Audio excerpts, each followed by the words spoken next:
C'est une grande victoire pour le Gabon, surtout dans un contexte économique difficile que celui que traverse le pays depuis plusieurs années déjà. La Cour d'appel de Paris annule la condamnation en 2019 de l'État gabonais qui devait verser 101 milliards de francs CFA au groupe Santolo Sericom. Ce groupe avait porté plainte contre le Gabon pour une affaire de marché public d'une valeur de 400 milliards de francs CFA entre 2010 et 2012.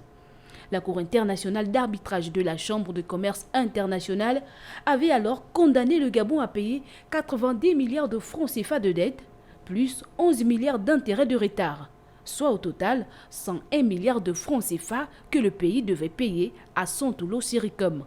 Mécontent de ce verdict, le Gabon avait alors fait appel.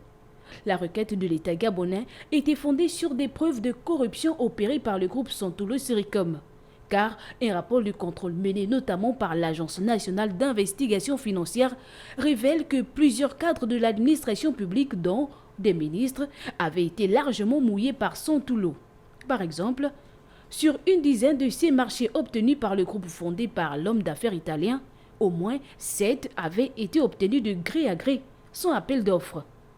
Des preuves de corruption confirmées dans son verdict rendu mardi 5 avril 2022 par la Cour d'appel de Paris au bénéfice du Gabon.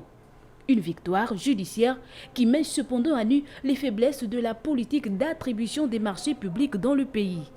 En dépit des efforts des autorités de la lutte contre la corruption, cette pratique a encore la peau dure dans l'administration.